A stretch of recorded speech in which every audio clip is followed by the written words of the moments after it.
Day, everyone. It is such an honor for me to speak to you on this amazing platform that has been created by Gertrude and her team.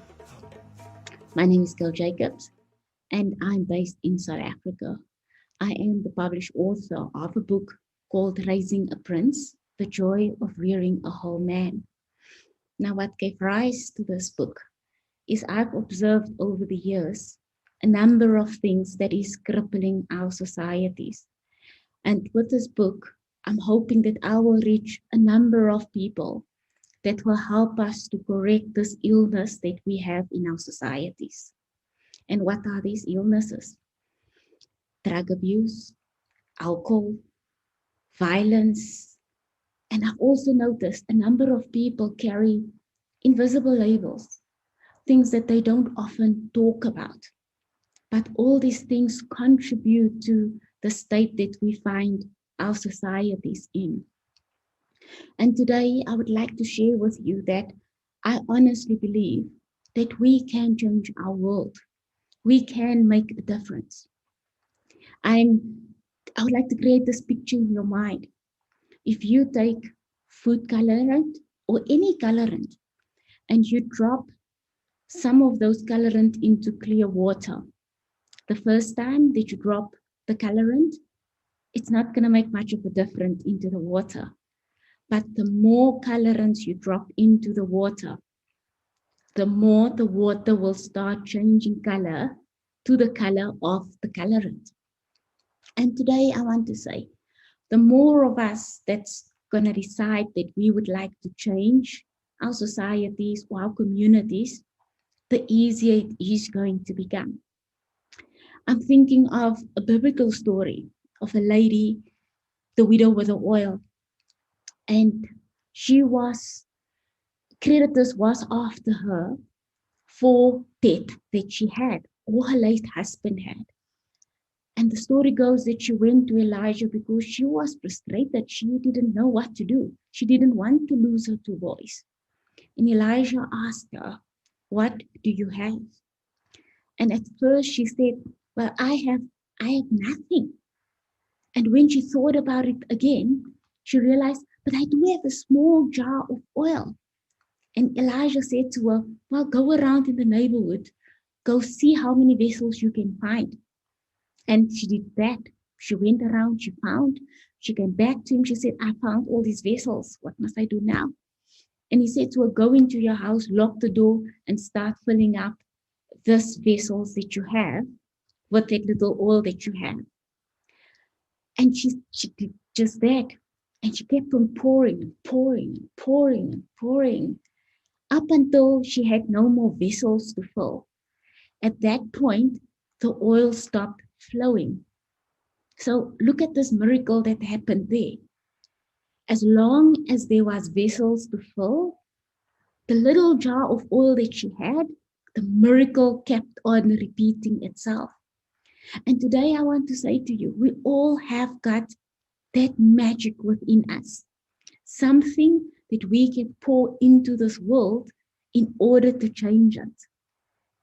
And I want to ask you, what is that you have that you can pour into this world? What is it that you are gifted at that will make a difference? Because we can't live in a society where the cycle just continues. Violence continues. Drug abuse continues. Violence continues. We got to find a point where we're going to all stop and we're going to say, what is it that I can do to change this world, to make a difference?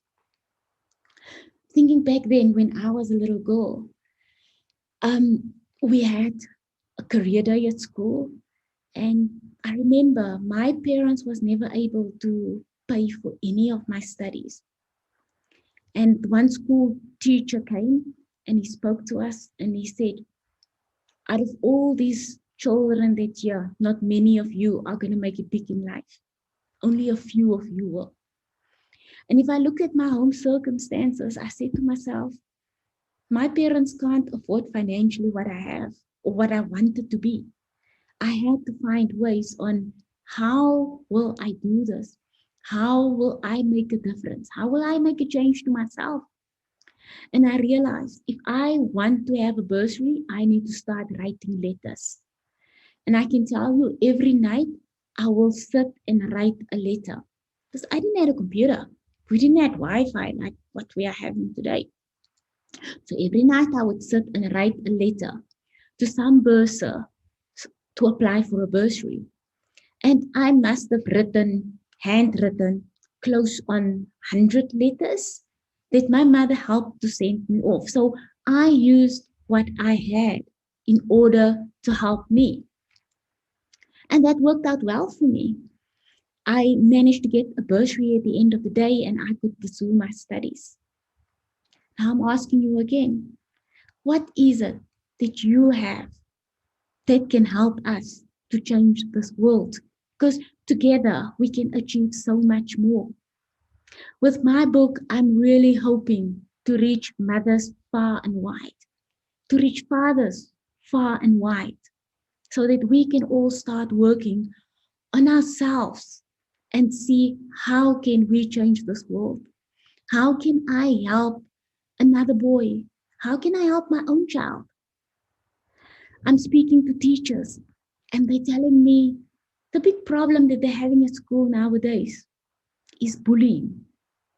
And I'm asking myself, where does bullying come from?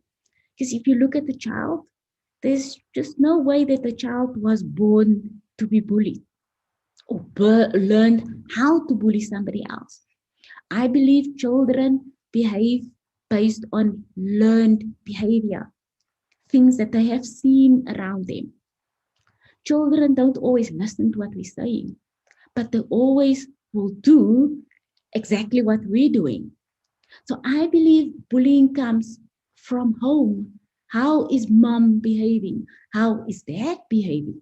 Because the behavior that the child see in the house is the exact same behavior he or she will apply elsewhere. We're living in a society where our problems keeps on increasing. Teachers are telling me parents will just throw money at the problem. Money will make the problem go away.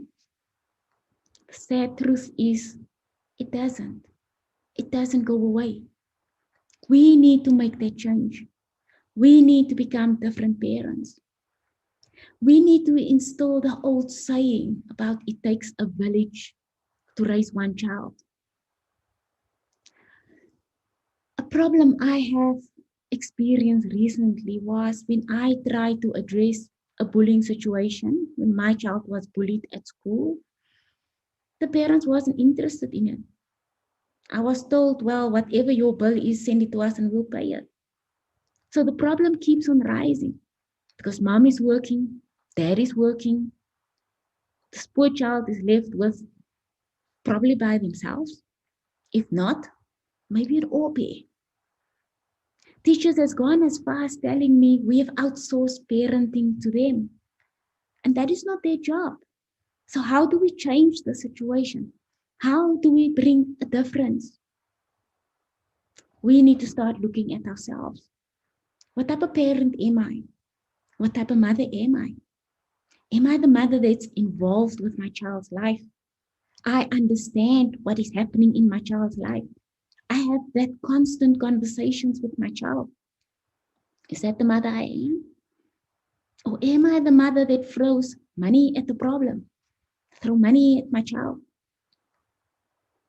What type of mother am I? No, we're living in a time where if we're not going to teach our children anything, if we're not going to spend time with them, the world out there will. And they won't have the same love for our children. They won't. Instead, they will try and derail our children. They will try and throw wrong things at our children. And because our children will be longing for the love that we're supposed to give them, they'll go find it somewhere else, and people is going to give them this false image that they love them. In the meantime, they're leading our children away. They're leading them astray. So today I want to challenge each and every parent out there And I would like you to go challenge another parent out there. What type of parent are you? Are you involved in your child's life? Are we raising whole men, especially when it comes to boys? You know, I read a study not too long ago, and it was written by Kramer in 2000, in the year 2000. And he wrote in his study that the male fetus is most vulnerable. And I listened to that and I said to myself, if the male fetus is more vulnerable in the womb, it means that boys aren't as resilient as girls. I've always wondered in class as I was growing up, why is it that the boys in my class almost seems to be 2 years behind the girls? Today I understand that. Simply it's harder for male fetus to survive. So it means actually when that boy is being born, we actually got to take more care of that boy. We got to actually show him more love and more protection and more kindness. And what do we do today? We buy girls dolls and we treat them nicely and we pick them up when they're crying. When boys do the same thing, we tell them boys don't cry. We buy them cars, we buy them balls, we buy them things that they can kick, hit, break apart. And then we clap our hands for them to say, well done, when they've done these things. What are we teaching them? We're not teaching them family values like we're teaching girls. If we look at when a man holds a child, it's almost as if this guy is quite uncomfortable to hold this child. But it's simply because we didn't teach that little boy to play with dolls so that he can learn these family values from the onset. You know, when my son was born, I decided that, yes, I will buy him dolls. And I remember my family used to look at me very strangely to say, Gail, why are you buying your son dolls? Do you want him to be a morphy? And I'm like, no, I'm teaching him family values. So yes, I'll buy him the cars, I'll buy him the balls, but I'll also buy him the dolls, the girly toys, so that he can learn family values in the house. Today, I can tell you, I don't regret that I've done that. I'm actually happy. I did that without understanding, without having read the Kramer study that was done back in 2002. I would like to share with you a little analogy that I have. And I always say that as a family unit, we are like this matchbox. We all need to exist in coexistence with one another. And I say always that if you look at this matchbox, the blue cover, I see that as the mother, the matchsticks as the children, and the cover as the dad. And I see this is how families ought to engage today. We all need one another. The mother is there to make sure that the world doesn't flatten the dad, Okay? The dad is there to protect the mother and so the children. The most important role that I believe men need to play in society is to ignite the children. So if you look at this next strip, this is the ignition strip. This is what dads ought to do. Ignite the children into their destination and where they need to go. So we all need to exist together. And I would like to encourage each one of you. Let's find ways on how we can build a society, how we can make sure that we coexist in peace and harmony with each other. I would like to leave you with a parting thought of saying, the character of a grown man is directly linked to the boy that we are raising today. Raise the boy to be your pride and joy.